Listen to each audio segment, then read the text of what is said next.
নমস্কার, আপনারা দেখছেন গ্লোব টিভি, সবার পাশে সবার সাথে। গ্লোব নিউজ নিয়ে এখন আমি সুপর্ণা রয়েছি আপনাদের সঙ্গে। এক নজরে দেখে নেব আজকের বিশেষ বিশেষ খবর।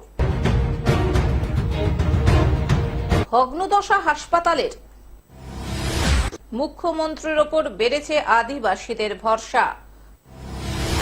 তৃণমূল কংগ্রেসের ক্রীড়া সেলের প্রতিবাদী পথসভা। দেশের তথ্য বাইরে পাচারের অভিযোগ। খাম ভরো আন্দোলনের ডাক। ধর্মীয় জলসা নতুন গ্রামে। আসছি বিস্তারিত খবরে। ভগ্নদশা হাসপাতালের ভিতরেই লেখা রয়েছে বড় বড় অক্ষরে, সাবধান, বিপদজনক ঘর। উত্তর 24 পরগনার বসিরহাটের সুন্দরবনের প্রত্যন্ত হিঙ্গলগঞ্জ ব্লকের স্বাস্থ্য কেন্দ্রটি 1914 সালে 15 বিঘা জমির উপর তৈরি হয়েছিল গ্রামের মানুষদের স্বাস্থ্য পরিষেবা দেবে বলে।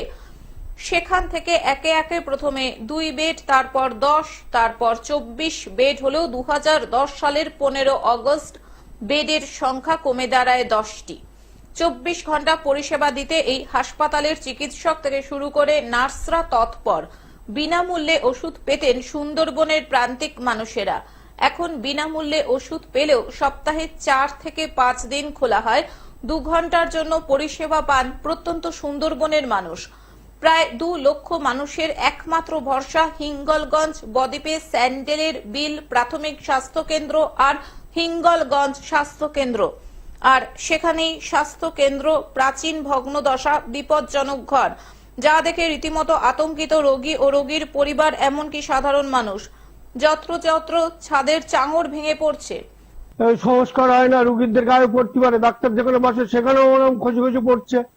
পাশাপাশি বট বৃক্ষে ঘিরে রয়েছে গোটা বিল্ডিং। হাসপাতালের আউটডোরে রোগীরা চিকিৎসা পরিষেবা নিতে যাচ্ছে, আর তাদের জীবনের ঝুঁকি নিয়ে বারংবার বিপদের সম্মুখীন হতে হচ্ছে রোগীদের।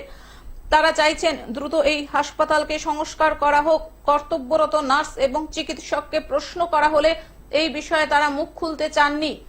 এমনকি বসিরহাট স্বাস্থ্য জেলার মুখ্য স্বাস্থ্য আধিকারিক এই বিষয়ে ক্যামেরার সামনে মুখ খুলতে চাইছেন না। তিনি বলেছেন, গোটা বিষয়টি আমরা দেখছি, ঊর্ধ্বতন কর্তৃপক্ষকে জানাবো। সরকারের কাছে অনুরোধ জানাই, কর্তৃপক্ষের কাছে অনুরোধ জানাচ্ছি যে অবিলম্বে যাতে এই হিঙ্গলগঞ্জ স্বাস্থ্যকেন্দ্রটা 10 বেডের হসপিটাল এবং 24 ঘন্টা সার্ভিস চালু হয়, তার জন্যে প্রয়োজনীয় পদক্ষেপ গ্রহণ করার জন্যে আমাদের কাতর অনুরোধ জানাই।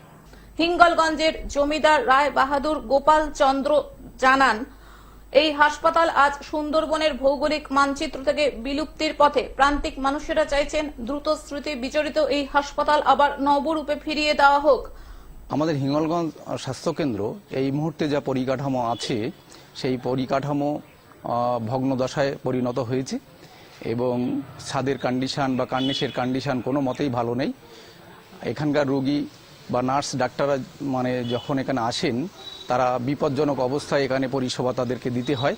তো এই মুহূর্তে যদি বিল্ডিংটা সংস্করণ করা হয় বা মেরামতি করা হয় তাহলে খুব ভালো হয়। এলাকাবাসী আমরা দাবি রাখছি যে যাতে অবিলম্বে এই বিল্ডিংটা সংস্কার করা হয়, তার জন্য আমরা বিশেষভাবে সরকারের কাছে আবেদন রাখছি। বসিরহাট থেকে শ্যাম বিশ্বাসের রিপোর্ট, গ্লোব নিউজ। মুখ্যমন্ত্রীর ওপর বেড়েছে আদিবাসীদের ভরসা। দেশের মধ্যে সর্বপ্রথম পাহাড় এবং তরাই সংলগ্ন বেশ কিছু এলাকায় আদিবাসীদের চা চাষের জন্য জমির পাট্টা বিলি করেছেন মুখ্যমন্ত্রী মমতা বন্দ্যোপাধ্যায়। শুধু তাই নয়, 2011 সালে রাজ্যে তৃণমূল সরকার ক্ষমতায় আসার পর আদিবাসী বৃদ্ধ বৃদ্ধাদের জন্য প্রথম ভাতা করেছে রাজ্য সরকার। ফলে এখন মুখ্যমন্ত্রী মমতা বন্দ্যোপাধ্যায়ের ওপর আদিবাসীদের বিশ্বাস ও ভরসা অনেকটাই বেড়েছে। আজ বুধবার মালদায় আদিবাসীদের একটি অনুষ্ঠানে যোগ দিতে যাওয়ার মুখে এমনটাই মন্তব্য করেছেন রাজ্যের আদিবাসী উন্নয়ন ও অনগ্রসর শ্রেণী কল্যাণ দপ্তরের মন্ত্রী বুলুচিক বড়াইক। এদিন বিকেলে মালদা জেলার আদিবাসী অধ্যুষিত হবিবপুর ব্লকে আদিবাসীদের উন্নয়ন সম্পর্কিত বিষয় নিয়ে একটি সভার আয়োজন করা হয়। সেখানে উপস্থিত আদিবাসী মন্ত্রী সহ রাজ্যের সেচ দপ্তরের রাষ্ট্রমন্ত্রী সাবিনা ইয়াসমিন এবং তৃণমূল দলের বিধায়কেরা। এদিন আদিবাসী উন্নয়ন ও অনগ্রসর কল্যাণ দপ্তরের মন্ত্রী বুলুচিক বড়াইক বলেন, 34 বছরের বাম জমানায় যে সুবিধা আদিবাসী মানুষেরা পাননি তা মুখ্যমন্ত্রী মমতা বন্দ্যোপাধ্যায় করে দিয়েছেন। আদিবাসী বয়স্করা ভাতা পাচ্ছেন, ছাত্রছাত্রীরা স্টাইপেন্ড পাচ্ছেন। এমনকি যেসব এলাকায় চা বাগান রয়েছে সেখানে রাজ্য সরকার জমির পাট্টা দিয়ে আদিবাসীদের চা উৎপাদনে উৎসাহিত করছেন। দেশের অনেক রাজ্যেই রয়েছে যেখানে আজও আদিবাসী বয়স্করা কোনো সুযোগ সুবিধা পান না। মুখ্যমন্ত্রী মমতা বন্দ্যোপাধ্যায় আদিবাসীদের জন্য বিভিন্ন সরকারি প্রকল্পের ব্যবস্থা করে দিয়েছেন, যা রাজ্য তথা দেশের মানুষের কাছে নজির হয়ে রয়েছে। আজকে আমরা মালদহ ডিস্ট্রিক্টে আমরা এখানে আসলাম, গতকালকে রাত্রে আমি এখানে আসলাম। আজকে আমাদের ট্রাইবেল আদিবাসী নিয়ে আজকে আমাদের একটা কনভেনশন আছে, আর আমাদের যারা আদিবাসী গুণীজন আছেন তাদেরকে সম্বোধনের সভা আছে। তো আজকে আমাদের এখানে সেই প্রোগ্রামে আমি আসি, আমাদের সমস্ত এমএলএরাও থাকবে, সাবিনা ইয়াসমিনও থাকবে। তো আমরা নিশ্চয়ই সেই সম্বোধনের সভায় আমরা একটার পরে আমরা আরম্ভ হব। মালদা থেকে অভিষেক দাসের report, globe news. Trinamool Congress ক্রীড়া সেলের প্রতিবাদী পথসভা। হাওড়া জেলা সদর তৃণমূল কংগ্রেস ক্রীড়া সেলের সভাপতি রাজু বণিকের উদ্যোগে মঙ্গলবার সন্ধ্যায় বালিখাল বাসস্ট্যান্ড সংলগ্ন এলাকায় এক প্রতিবাদী পথসভা অনুষ্ঠিত হল। হাওড়া সাংসদ প্রসূন ব্যানার্জি সহ রাজ্যসভা ও লোকসভায় তৃণমূল কংগ্রেসের 17 জন দলীয় সাংসদ সহ বিরোধী দলের 92 জন সাংসদকে অন্যায়ভাবে বহিষ্কারের প্রতিবাদে এই পথসভা অনুষ্ঠিত হল।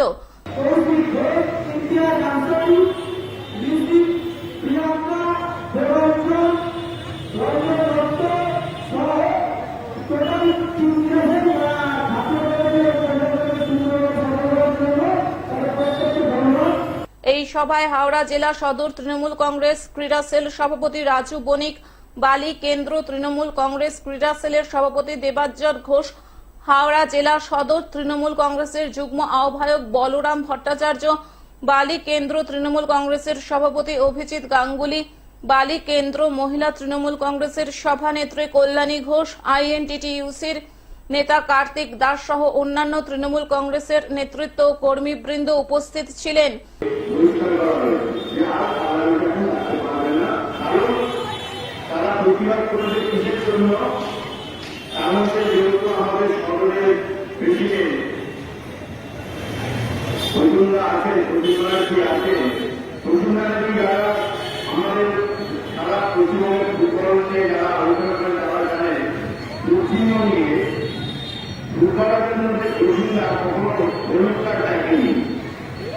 সকলেই তাদের বক্তৃতায় বিজেপি সরকারের ও বিরোধী দলের বিরোধিতা করেন।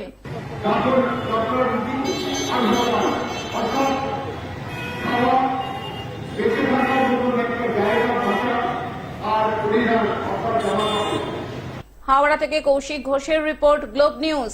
দেশের তথ্য বাইরে পাচারের অভিযোগ। দেশের তথ্য বাইরে পাচারের অভিযোগে অ্যান্টি টেরোরিজম স্কোয়াডের হাতে গ্রেপ্তার কালিয়াগঞ্জের যুবক। ধৃত যুবকের নাম মুক্তা মাহাতো, বয়স 22। ওই গেম খেলার মাধ্যমে গেম টেম খেলছে গেম টেম খেলার মাধ্যমে এখন কার অ্যাকাউন্টে কে টাকা আসছে ওটা তো নাম জানা নাই। ও হঠাৎ 2000 টাকা আসছে, ও ভাবতে পারে না, ও আবার রিটার্ন দিয়ে দিয়েছে টাকাটা। এটা নিয়েই ওকে পুলিশ সন্দেহভাগী করে নিয়ে গেছে। আমার ছেলে অনলাইনে দোকান কাঁকড়া মোড়ে। সম্প্রতি তাকে মুখ্য বিচার বিভাগীয় ম্যাজিস্ট্রেটের এজলাসে পেশ করে ট্রানজিট রিমান্ডে নেয় এটিএস। ও অনলাইনে গেম টেম খেলতো বন্ধু বান্ধবের সাথে, যেখানে সেখানে যায়। হ্যাঁ, ও গেম টেমের মাধ্যমে ওই মনে করো পয়সা এদিক সেদিক কোথাও কোথাও করছে, গেমের মাধ্যমে টাকা টাকা লাগাইছে। ওটা নিয়েই সন্দেহজনক ভাবে টাকাটা হয়তো বাইরে চলে গেছে বা বাইরে থেকে ওর কাছে আসছে।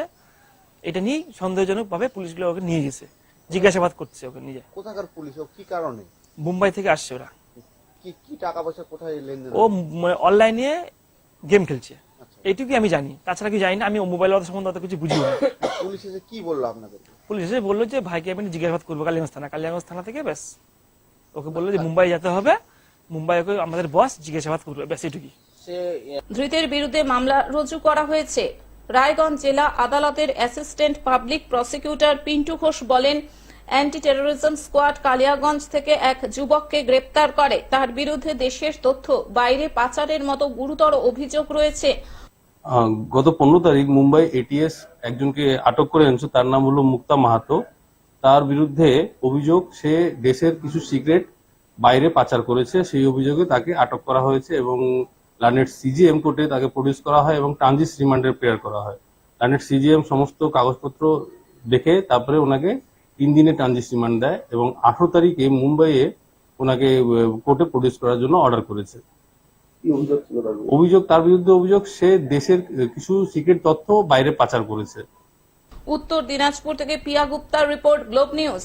খাম ভরো আন্দোলনের ডাক।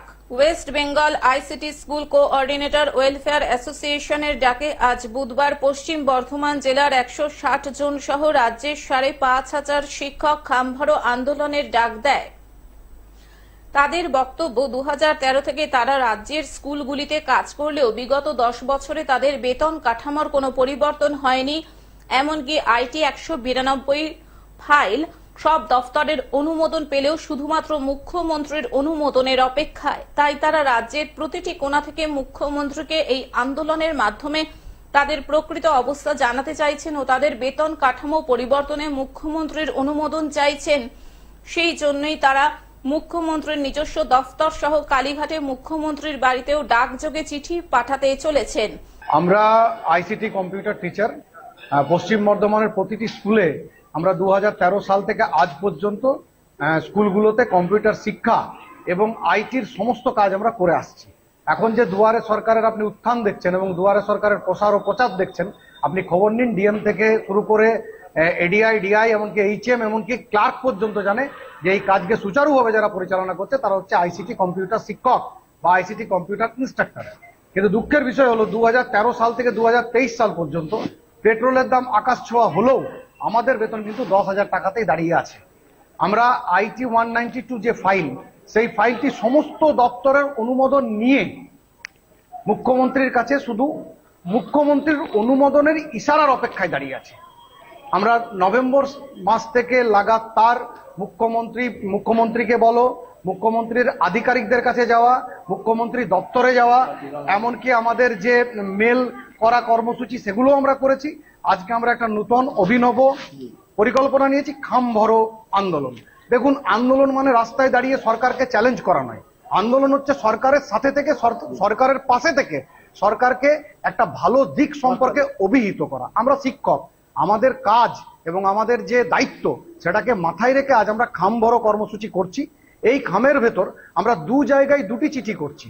একটা মুখ্যমন্ত্রীর পার্সোনাল অফিসে, যেখানে আমরা মুখ্যমন্ত্রীকে আবেদন করছি যে দিদি, আমাদের 192 ফাইল যেটা সমস্ত দপ্তরের অনুমোদন নিয়ে অপেক্ষা করছে, ফিনান্স অ্যাপ্রুভ করে অপেক্ষা করছে, আপনি অনুমোদন দিয়ে এই ফাইলটিকে বাধিত করুন। আরেকটা আমরা কালীঘাটে মুখ্যমন্ত্রীর বাসস্থানে চিঠি করছি। আসানসোল থেকে সৌমিত্র গাঙ্গুলির রিপোর্ট, গ্লোব নিউজ। ধর্মীয় জলসা নতুন গ্রামে। মঙ্গলবার সন্ধ্যায় পূর্ব বর্ধমান জেলার কাটোয়া 2 নম্বর ব্লকের শ্রীবাটি গ্রাম পঞ্চায়েতের অন্তর্গত নতুন গ্রাম জামে মসজিদের পক্ষ থেকে বিরাট ধর্মীয় জলসা অনুষ্ঠিত হল নতুন গ্রামে। নতুন গ্রামে এইবার এই ধর্মীয় জলসা 3 বছরে পদার্পণ করল। উপস্থিত ছিলেন বিভিন্ন মসজিদের ইমাম সহ জামে মসজিদের সদস্যরা। এই জলসা দেখতে আশেপাশের এলাকা থেকে বহু মানুষ ভিড় জমিয়েছেন নতুন গ্রামে। জলসা উপলক্ষে রাস্তা রঙিন আলো দিয়ে সাজানো হয়েছে। সকল নতুন গ্রামবাসীর পক্ষ থেকে এই জলসাটা আয়োজন করা হয়েছে। এই জলসাটা এবছর আমাদের 3য় বর্ষে করেছি, ঠিক আছে। তো এই জলসাটা মূলত এই গ্রামের সমস্ত মুসলিম এবং হিন্দু ভাইদেরকে আমন্ত্রণ জানানো হয়েছে এখানে শোনার জন্য, এবং যথেষ্ট পরিমাণ ব্যবস্থা করা হয়েছে হিন্দু আমাদের ভাইদের বসার জন্য, এবং অন্যান্য গ্রামেও অনেক খবর দেওয়া হয়েছে। এই মুহূর্তে আমাদের এই জলসায় প্রায় 12,000 থেকে 15,000 লোকের সমাগম হতে পারে, সেরকম আশা নিয়ে আমরা এই কাজটা করছি। কাটোয়া থেকে রাহুল রায়ের রিপোর্ট, গ্লোব নিউজ। এখন থেকে গ্লোব টিভি দেখুন আপনার স্মার্টফোনেও। গুগল প্লে স্টোর অথবা অ্যাপল স্টোর থেকে ডাউনলোড করুন গ্লোব টিভি লাইভ অ্যাপ এবং জিও টিভি অ্যাপ। এছাড়াও জিও ফাইবারেও গ্লোব টিভি দেখুন 1457 নম্বরে। আজকের মতন গ্লোব নিউজ এখন এই পর্যন্তই। দেখতে থাকুন গ্লোব টিভি, সবার পাশে সবার সাথে। নমস্কার।